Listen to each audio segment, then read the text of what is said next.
এগুলো কাটলে এত চুলকায়, তার ওপর আবার বর্ষাকালে এগুলো খুবই চুলকায়, জলে থাকে বলে বৃষ্টির দিনে। সো হ্যালো এভরিওয়ান, আজকে তোমাদের সঙ্গে শেয়ার করছি দুপুরের ভিডিও। দুপুরে আমি কি রান্নাবান্না করেছি সেটারই ভিডিও। যদিও আমি দুটো ভিডিওই পোস্ট করি, বিকালে একটা সকালে একটা, তাই দুপুরের ভিডিওটাই বেশিরভাগ বিকালে শেয়ার করা হয়।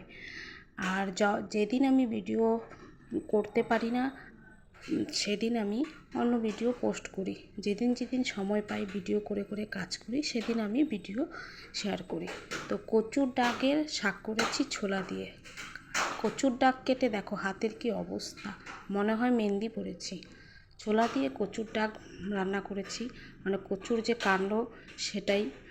খুব খেতে খুবই ভালো হয়েছে এবং খেতে ভালো লাগে এবং খাওয়াও খুবই ভালো।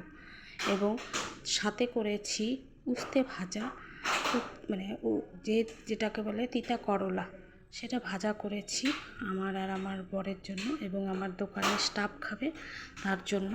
তো উস্তে ভাজা করেছি এবং তোমাদের সঙ্গে সম্পূর্ণ মেনু শেয়ার করব কি রান্না করেছি। আগে আমি যদিও অন্য ভিডিও মাঝে মাঝে দিতাম, এখন সময় পেলে দেব। এদিকে আবার রান্না করতে করতে করতে মাঝে আমি আম কেটে এনেছি, মেয়েকে দিয়েছি এবং নিজেও খেয়েছি। একটা আম ছিল, আমটা বেশি পাকেনি, তবুও মিষ্টি ছিল। দুজনে মিলে খেয়ে, আমি দুটুকরো খেয়ে ওকে দিয়ে চলে গেলাম রান্না করতে। তারপরে এদিকে অবশেষে মাছ মানে কাটা মাছ, যেটা গতকাল আমি কেটে রেখেছি, তোমাদের সঙ্গে শেয়ার করেছিলাম মাছটা কেটে রাখবো, কাল করব। তো সেই মাছটা করার দিন আজকে, তাই আমি সেই মাছটাই রান্না করেছি গাঠি কচু এবং আলু দিয়ে। গাঠি কচু দিয়ে মাছের ঝোল খেতে খুবই ভালো লাগে, আমার তো ভালো লাগে। তোমাদের কার কার ভালো লাগে কমেন্ট করে বলবে। এই দিনে গাঠি কচু দিয়ে বড় মাছ ছোটো মাছ সবই ভালো লাগে। তো গাঠি কচু দিয়ে মাছের ঝোল করেছি, সেটারই ভিডিও তোমাদের সঙ্গে শেয়ার করেছি, দেখতেই পাচ্ছ।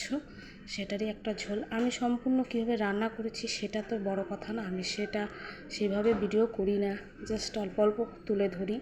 তো সাথে ডাল করেছি অল্প করে, আর করলা ভাজা অল্পই করেছিলাম, আর করেছিলাম ওই ছোলা দিয়ে কচু শাক, আর এদিকে তোমার মাছের ঝোল।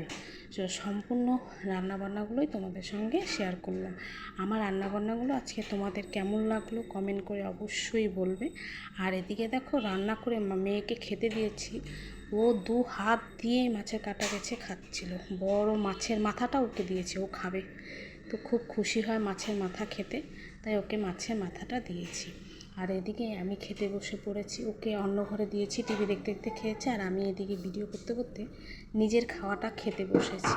মানে আমার ভালো লাগে না টিভি দেখে খেতে, আমি এইভাবে নিচে বসে রাতেও খাই দিনেও খাই, তাই নিচে বসে পড়েছি। কচু শাক দিয়ে মেখে তার মধ্যে লেবু চিপে বেশ দারুণ লেগেছে খেতে, আর খুবই ভালো লাগে। এই শাকটা রুটি দিয়েও ভালো লাগে, ভাত দিয়েও ভালো লাগে, তাই আমি বলছিলাম।